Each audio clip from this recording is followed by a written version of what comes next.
Right, today we're going to study SD 46.3 Danta Bhumi Sutta, the discourse on the taming grounds, M 125.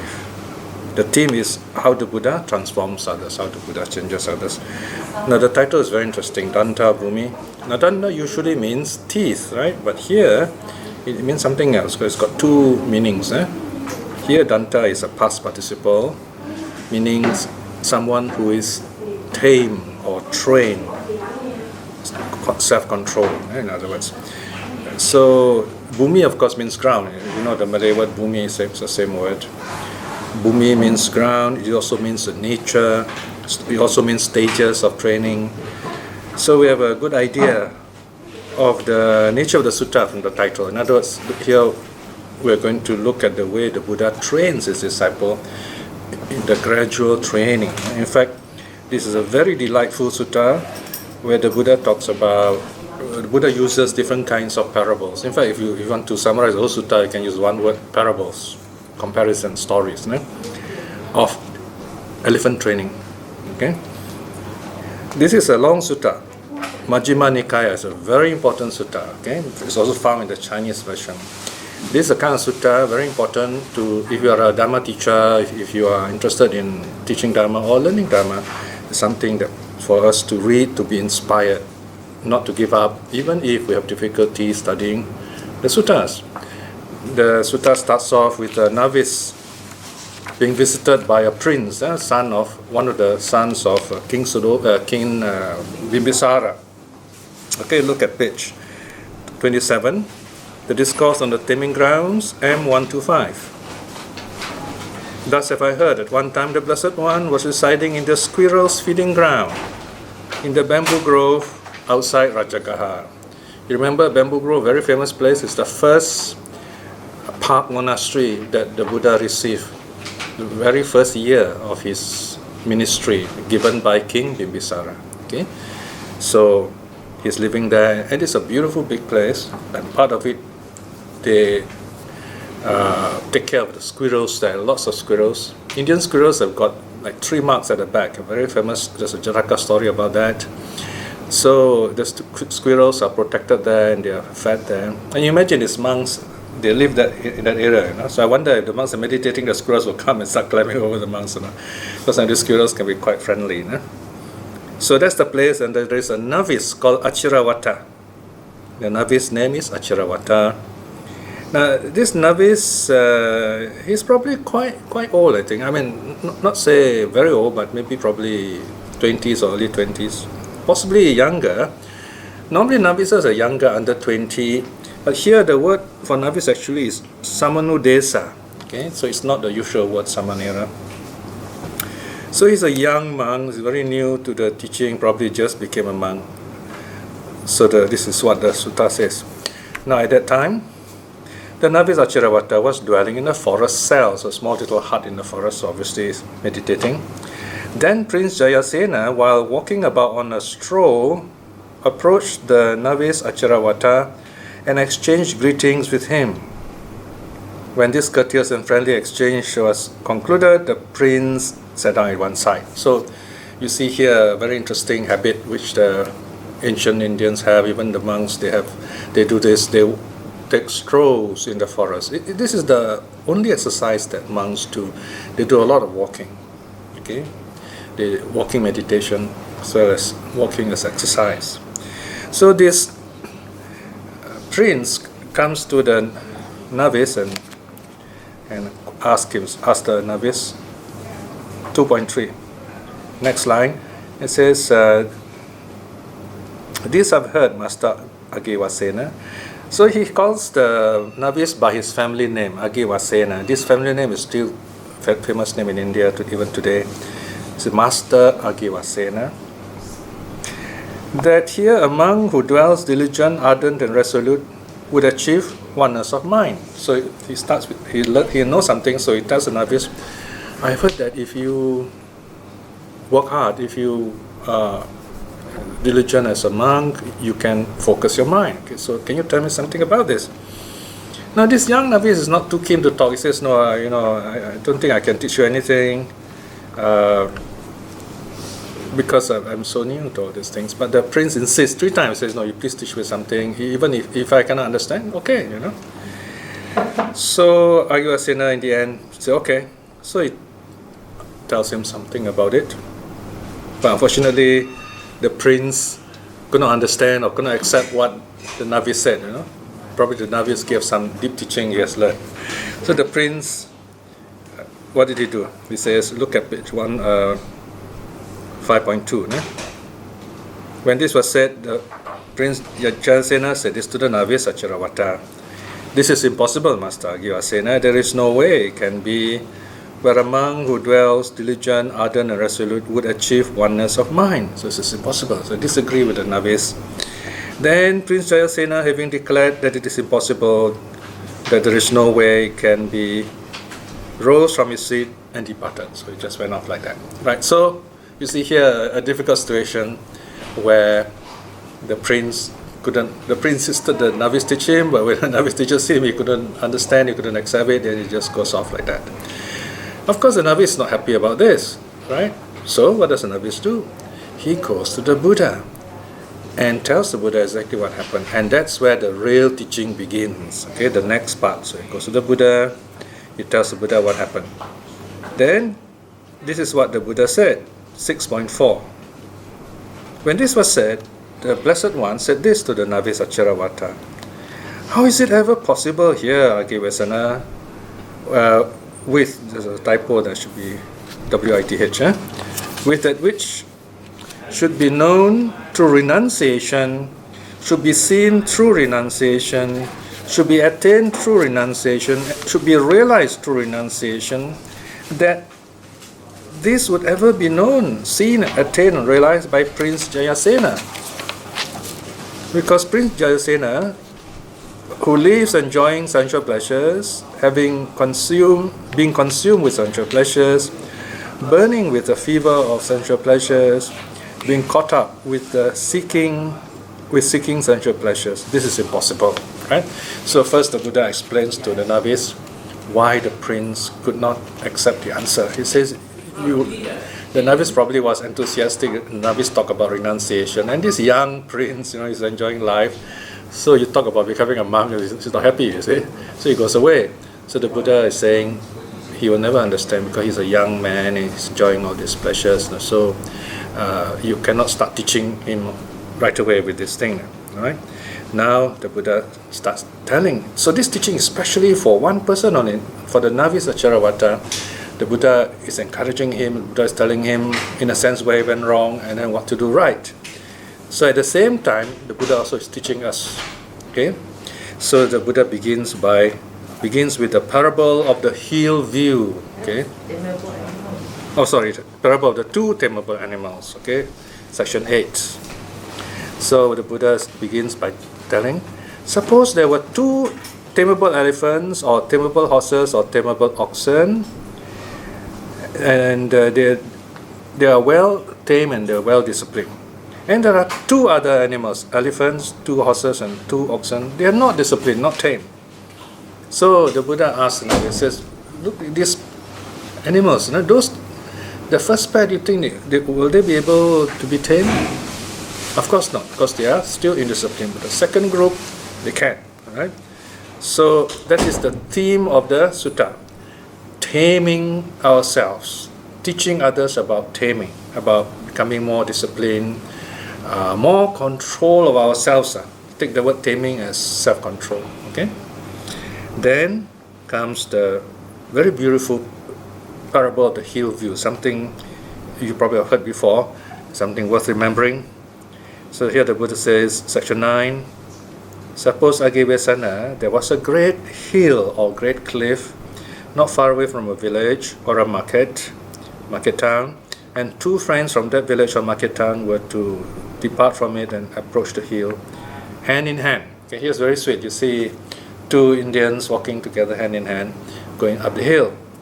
Of course, the funny thing, if in the West, they say, oh, this is very strange, men holding hands.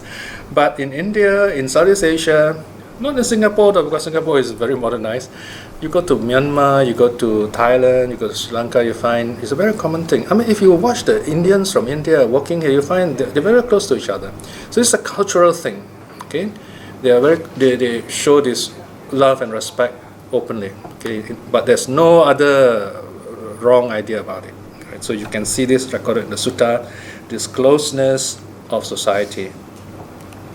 So these two friends, they go up the hills. Now I'm paraphrasing it. I'm shortening it for you. No? So he goes at the foot of the hill first. Then I suppose the first one is very adventurous. He knows the place, and he's very strong. So he climbs up the top of the hill. Okay. So this hill, you might say, separate that market town from another place on the other side. So he climbs to the top and he says, "Oh, I can see villages and all kinds of gardens and trees and so on." But the other friend who's on the foothill says, "No, I can't see anything. Are you sure?" He doesn't believe it. So you're really getting an idea what's going on here. Someone on the top of the hill can see something, but the guy at the bottom cannot. So now comes a very sweet part.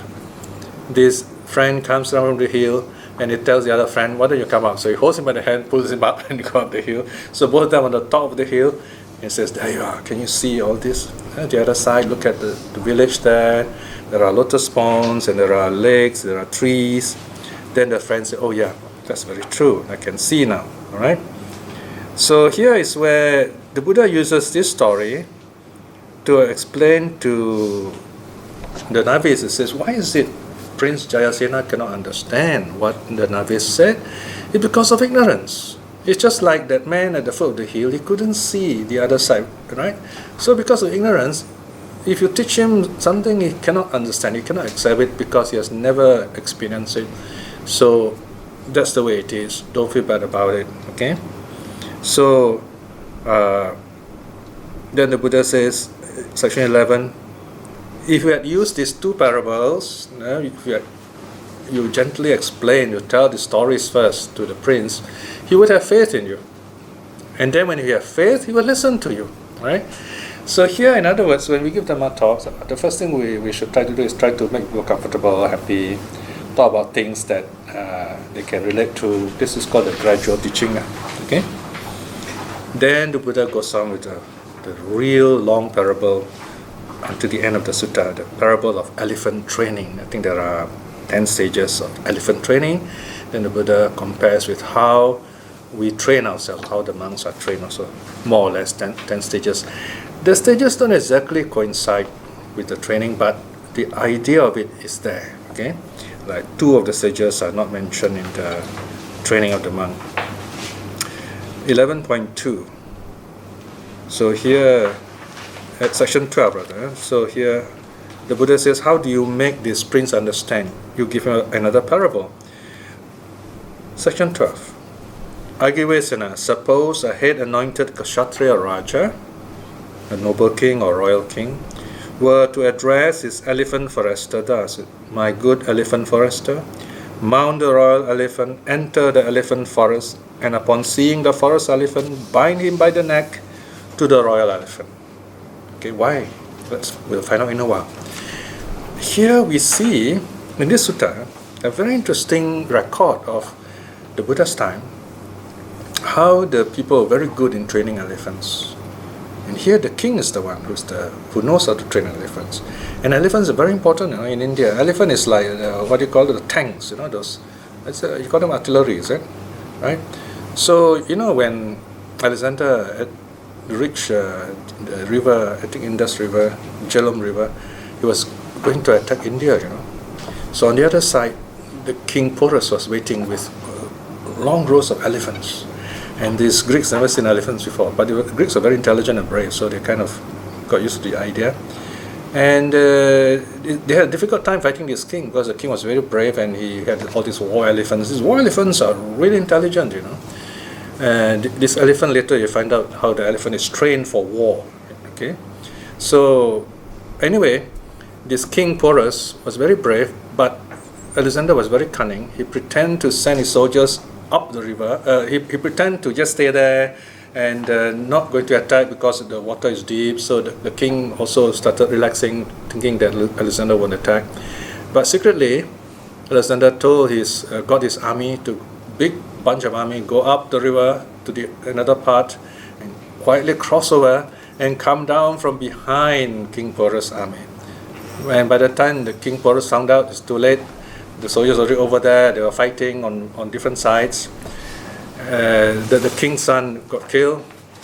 The king was left defending with his army, but he refused to give up.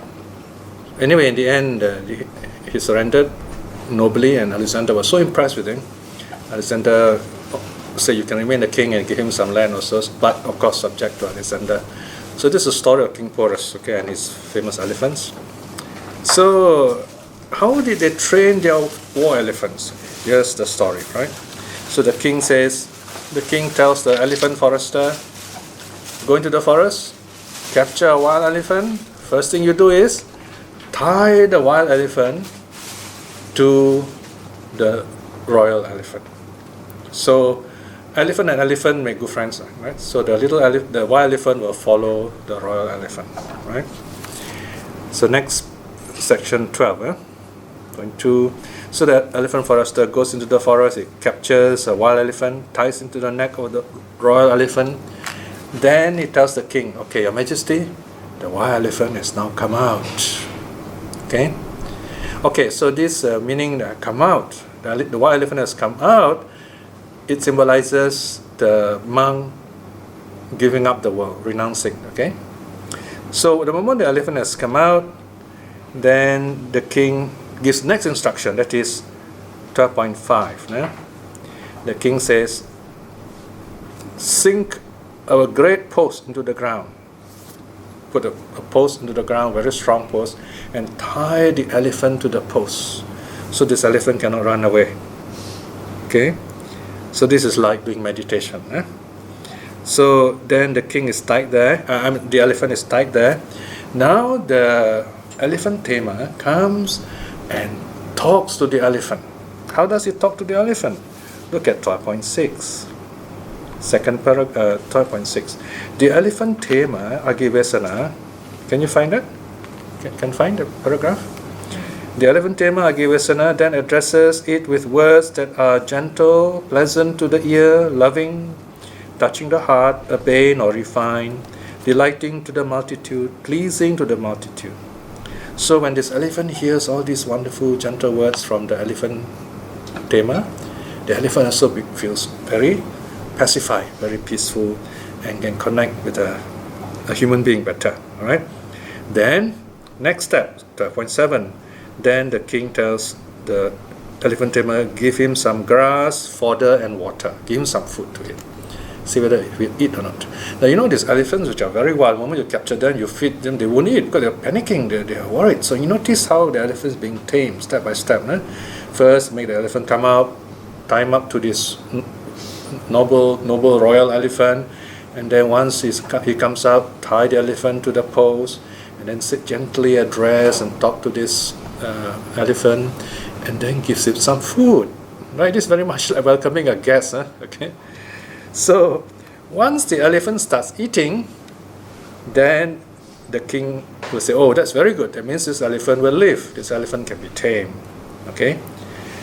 Now what does the elephant tamer do next stage? 12.8. The elephant tamer then makes him work further. You notice here, the word make him work further is underlined. In other words, there is always something a bit more to do. We practice meditation, there's a bit more to practice, step by step like that. So this time, next stage, the elephant tamer tells the elephant, the wild elephant, take this up, put it down. So in other words, he encourages the elephant to do something, follow instructions. He tells the elephant, go forward, sir, go backwards, sir. Notice that elephant tamer addressing the elephant like a person, because the elephant tamer wants to connect with this animal. And then the elephant tamer tells the elephant, stand up, sit down. So these are the basic instructions. So you notice all these are just like a monk's training, see? The Buddha will talk gently to the monks, talk about Dharma, and then That's the Dharma and the Vinaya rules, right? Don't do this, do that, and so on. So now the elephant is able to stand up, sit down. The elephant is becoming more docile, more domesticated, more comfortable with humans. Now comes the most difficult part, the most difficult training. This is 12.11. This training is called the imperturbable. Imperturbable means won't move, cannot move, very still, very calm. Okay? So, what does this do? How is this done? Okay, I'm going to read to you 12.11. Now, again, listener, when the forest elephant obeys the elephant tamer's orders to stand up and sit down, the elephant tamer makes him work further. Notice, makes him work further. Still got some more training. To do a task called the imperturbable. He binds a great shield to his trunk. A man holding a lance sits on his neck. Imagine, the elephant. There's a shield in front of the elephant to protect him, and a man sits on the elephant's neck. Previously, this elephant was wild, but now it allows a man to sit on the neck. He's called the Mahut, by the way. He's the one in charge of the elephant, tells the elephant what to do. And then on the other side, opposite the elephant, and men, each holding a lance in his hand. A lance is like a spear, okay? Stand surrounding the elephant, and the elephant tamer himself, holding up a lance pole, just a pole, stands in front of him, right? So he stands in front of the elephant. This is to train the elephant. Why the man stand in front of the elephant? To train the elephant so that the elephant is comfortable, it can see the master, it can see the trainer. Okay, this is what happens to train the elephant. 12.12. Now, while he is performing the task called the imperturbable, he moves neither his forelegs nor his hind legs. He moves neither the front of his body nor his back. He moves neither his head nor his ears. He moves neither his tusk nor his tail. He moves not his trunk. So he's taught to stand very still, not to move at all. Now you probably wonder why. The idea is to make this elephant stand firm in the battlefield, never to run, not to be afraid. Now once the elephant does that, the enemy cannot penetrate, you see? Right? Next section. The royal elephant endures being hit by spears, by swords, by arrows, and by enemies from the other side, and endures the sounds and din of the beri, which is a conical drum, cymbals, conch shells, and dindima, a small drum. These are the things they go to battle with, make a lot of noise. So what's going on here? This elephant is not afraid of any weapons or sound. So you compare it to the monk's training or our training. Here the Buddha is saying people will say all kinds of nasty things to us, scold us, or we will not be troubled. We will remain calm. Our mind will remain calm like the elephant. So the elephant is like the mind. Okay? So this elephant does not move. It's called imperturbable. So now the king looks and says, okay, very good. This elephant has passed all the tests. Now this elephant is ready to become a royal elephant. So this is a training. So the parable of the elephant training ends there. Then the Buddha talks about how a monk should be trained. Next section, 13. First section, the Buddha's presence. The Buddha says, there arises in the world the Tathagata, the Buddha does come, and Arahat fully self-awakened. So in other words, there is the Buddha in the world today. We know we are living in a time when we can still remember the Buddha's teaching. And he has given this Dharma to us, very complete Dharma, good in the beginning, good in the middle, good in the end. Meaning the three trainings, Sila, Samadhi, Panya, moral training, mental training, wisdom training, everything complete. And he also has given the Vinaya complete. You can practice to be a renunciant, to be a monk if you want to. So a householder, a young person, he has mentioned a young person, he gains faith in the Buddha's teaching and he becomes a monk. Why? Because he feels the household life is stifling, a dusty path. The life of renunciation is like the open air. It is not easy living in a house to fully practice the holy life in all its purity, like a polished conch shell. So what if I became a monk? What if I renounced the world, right? So everything is there. So this person who's ready says, why not become a monk? So it's like the elephant coming out of the forest. Okay. So the family life, the world is like a forest. How is it? Because although a town, a city, a family looks safe, there are always problems. In that sense, it's a jungle. So he goes forth into the open. And then what happens? This young renunciant, this monk will be taught to keep the precepts, to guard his senses, right? To make sure, when he sees form, sound, smell, taste, touch, to be very calm, not to get caught up with them, to regard them all as impermanent. Even when thoughts arise in the mind. Okay? And then this monk is taught, section 17, to take food in moderation, not to take too much food. Why shouldn't a monk or renunciant take too much food? Because he depends on the laity, on the people for alms. So if he takes too much food, then he'll be a drain on the people. And number two, if he takes too much food, he'll be sleepy, very hard to meditate also. And moreover, he's a meditator, he doesn't need so much food. Then he's reminded to dwell in wakefulness, in vigilance. In other words, keep awake as soon as he gets up, and to spend his day practicing meditation. Okay, this is one part you have not heard before, so I'll read it to you, section 18. Agavesana, when the noble disciple is moderate in food, the Tathagata leads him further in this, thus. Come, bhikshus, dwell devoted to wakefulness or vigilance. During the day, while walking to and fro and sitting down, purify the mind of obstruction. Right? So, in daytime, do walking meditation, sitting meditation, clear the mind of all hindrances. During the first watch of the night, while walking to and fro and sitting down, purify the mind again. So, nighttime first watch is 6 to 10. During the middle watch of the night is 10 to 2. After mentally noting the time for rising. During the middle watch. During the middle watch, after mentally noting for rising, time for rising, mindfully and clearly comprehending, lie down lion-like on the right side, one foot placed on the other. So here, the meditator sleeps in the middle watch of the night, that is 10 to 2. 10 to 2, okay? So here, the sutta says, rest, sleep mindfully on your right side, your leg one on top the other. You have seen the Buddha statue, right? I don't know how many of you have tried sleeping like this. You have tried? Try to sleep like Buddha? Difficult. No, I tried before, but very difficult. You know, you just put your foot one on top the other. After a while, you feel quite painful, you know. So you see, the interesting thing is this. How do they do this in the sutta? You must ask that question, is it? So I asked myself the same question. Who is the Buddha talking about here? He's talking about a meditator. In other words, this meditator can go into jhana, you know. So once he sleeps, he goes into deep meditation. So he sleep also in meditation. So when you're in meditation, you don't feel the pain.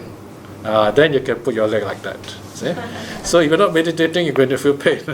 Unless you're used to it, of course.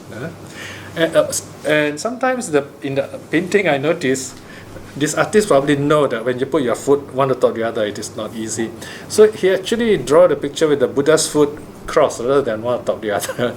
So I said, wow, okay, he's showing that he's drawing the Buddha like a human rather than a meditator. Okay. All right. Then after that, next training, the teacher of the Buddha. The last one. During the last watch of the night, the last watch is 2 to 6. While walking to and fro and sitting down, purify the mind of obstruction. So imagine here this monk, he spends the whole day meditating, resting only between 10 to 2. That's how they get enlightened. So they're so dedicated. Of course, we laymen don't have to do that much, There's another sutta where Dhammadina and his 500 friends came to see the Buddha. And then the Buddha says, okay, since you are followers, you should study suttas, right? Study the suttas that are deep and beautiful, And you know what Dhammadina says? Say, Bhante, We are lay people, we are busy, we have children, we use money, we use perfume. We really have no time to study sutras. And the sutta is so deep, Can you please teach us higher Dharma? Just, higher Dharma, Uttari Dharma. You see, these people are very special because then the Buddha told them, okay, this is how you practice. Have faith in the Buddha this way. Have faith in the Dharma this way. All the, those Dhamma chant, Swakato, Bhagavata, Dhamma, and so on. And then third one, have faith in the Sangha this way. Number 4, keep your precepts well so that the Arahats will be so happy when they see this. Then the Dhammadina and his friend says, oh, Bhante, we have done all that. And we are very happily doing all that. So the Buddha said, oh, done, very good. So now, in that case, you are already stream winners. Okay? So here we are talking about stream winners. And notice here, these stream winners are busy people. They have families, they have children, and they tell the Buddha they have no time to study suttas. All right? Now, what does this sutta teach us? It means even though you are busy, lay people who are working, you can still become stream winners if you practice properly. You have faith in the 3 jewels, and you keep your precepts well. You can still work, you can have families, you can run businesses, but your mind is very clear. You'll be a good businessman, you'll be an honest person. You can be stream winners on the way to awakening in a matter of time. Alright? Doesn't mean you got to be a monk. Okay? So here, coming back to the sutta, so after training in meditation, the Buddha goes on to train this monk in mindfulness and comprehension. To be mindful in everything this monk does. Walk mindfully, sit mindfully, wear the robe mindfully, wash mindfully, even go to the toilet mindfully, and so on. Okay? So this is called mindfulness and clear comprehension. Sati Sampajanya. This is section 19. Now, so once this monk is able to do all this probably is being done in the monastery, in the safety of the monastery, right? Then the Buddha tells him, okay, now you can go out. You can go and practice by yourself, all alone. Notice section 20, second paragraph, solitary lodging. Come, bhikshu, resort to a secluded dwelling, a forest, the foot of a tree, a mountain, a glen, a hillside cave, a charnel ground, a jungle grove, the open air, a heap of straw. So any of these places are suitable for meditation, a quiet place. Then after coming back from alms round, sit down, having taken your food, sit down, meditate. Okay. So this time the Buddha is telling this monk to practice earnestly by himself. And next section, 21.3, practice for what? To overcome the mental hindrances, the 5 mental hindrances. Covetousness, meaning desire for things. Anger and ill will, that's number 2. Overcome sloth and torpor, sleepiness, tiredness. Number 3. Overcome restlessness and remorse. Number 4. And then the last one, overcome doubt. So after all these 5 hindrances are overcome, then the monk is taught to practice the 4 satipatthanas. So here the satipatthanas are shown as able to bring us jhana. Observe the body in the body, feelings in feelings, the mind in the mind, dharmas in the dharmas. What does this mean? 4 levels of meditation, if you like. The first is called body-based meditation, watching or observing the body in the body. Body-based meditation. In other words, you sit, you watch your breath, or you watch body movement and so on. Then number 2, feelings.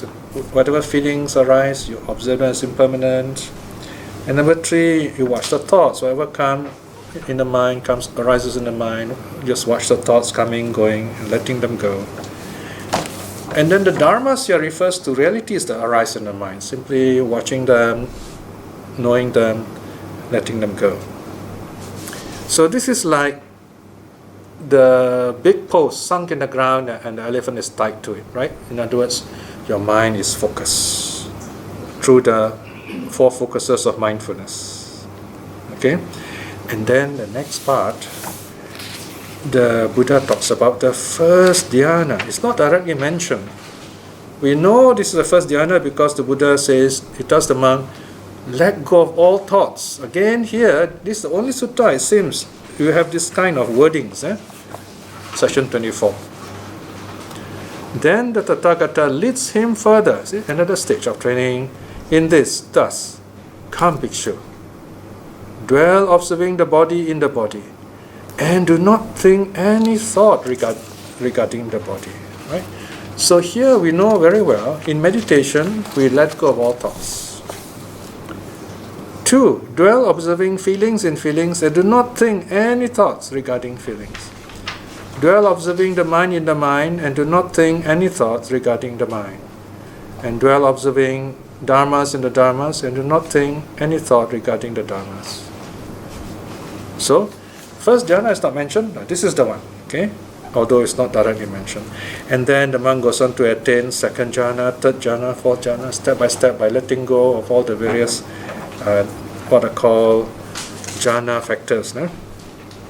And then with the mind's focus, this meditator is able to direct his mind to recall past lives. Okay, how does he do that? With the mind's focus, they say, okay, now I'm going to focus my mind, I'm going to recall what I did today, and what I did yesterday, last week, last month, long ago, and slowly go back. So he recalls his past life for many thousands of births. Okay, this is section 27. Then section 28, after a while, he goes on to cultivate another kind of power, another super knowledge. This is called the divine eye, where he's able to see how other beings fare according to their karma. Those who do good, they pass away, then they are reborn in happy states. Those who do bad, they die, they are reborn in unhappy states, and so on. So this is the first one is the knowledge of rebirth. The second one is knowledge of karma. It is the third knowledge which is the most important. Section 29. This is called the knowledge of the destruction of the mental influxes. In simple language, this means the meditator or the monk understands the Four Noble Truths completely. He knows as it really is. This is suffering, this is the arising, the ending, and the path leading to the ending of suffering. He understands it completely in theory, practice, and total understanding, realization. And he also has got rid of what are called the influxes. Influxes are those thoughts and ideas that go through our senses and pollute our mind. Sensual desire, giving rise to existence, and maintaining ignorance. So the meditator overcomes sensual desire, overcome desire for existence, becoming this, becoming that, and ignorance is all gone because he understands the Four Noble Truths very clearly. Then this sutta has another interesting passage, apparently found only here in this sutta, section 30. That monk endures cold and heat, hunger and thirst, gadflies. Gadflies are like mosquitoes. The touch of mosquitoes and creeping things. He has grown patient with words and speech that are ill-spoken and unwelcome, with painful feelings that have arisen in his body, sharp, piercing, racking, unpleasant, disagreeable, taxing on the breath. Cleansed and freed of all impurities that is lust, hate, and delusion. He is worthy of offerings, worthy of hospitality, worthy of gifts, worthy of salutation with the lotus palms, a supreme field of merit for the world. Okay? So, the sutta nearly ends here already. So the Buddha said this is the Arhat, fully awakened. Now, the Buddha concludes the whole teaching. He says, if Agivesana, the royal elephant were to die when it's very old, but this elephant is not tame. So people will say this royal elephant has died untamed. If the elephant dies in middle age but not tame, people also say it died untamed.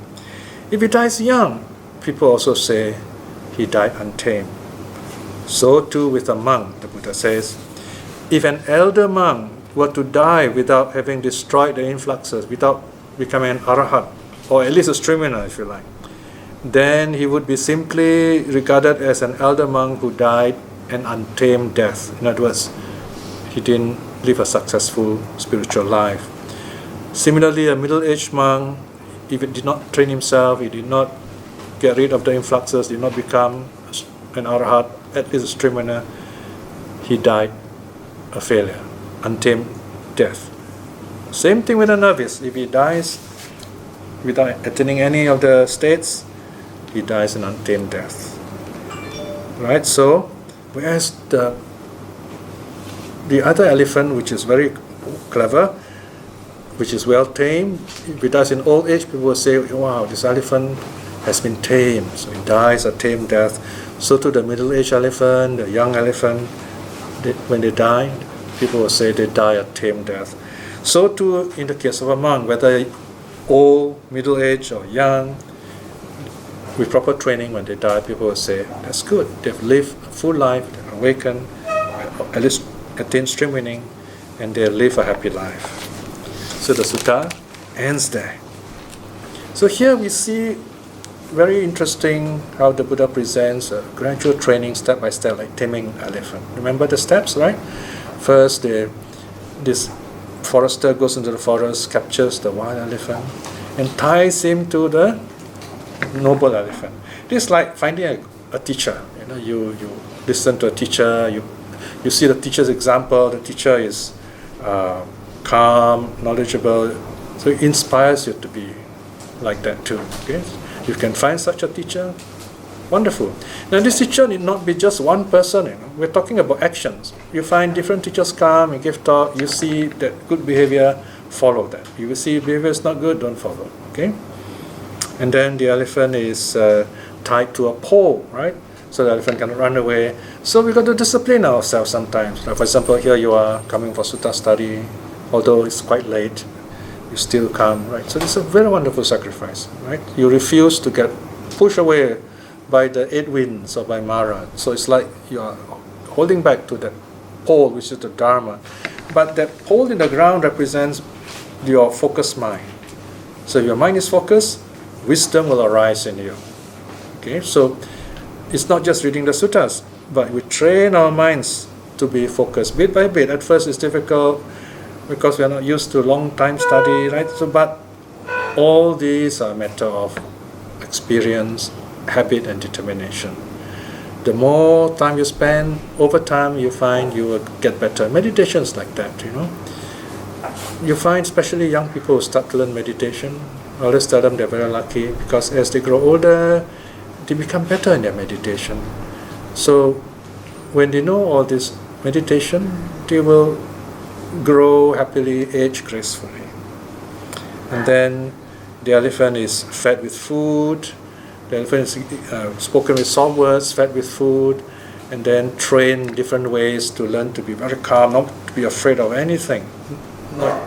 No matter what sounds of dangers out there, this elephant remains very calm and still, the imperturbable. Okay? So remember this kind of training, because this will help you to calm yourself as a person. You may not become monks or renunciants, but any part of this training, just remember them, and they will help you, inspire you, remind you that the Buddha is teaching you how to be in control of yourself.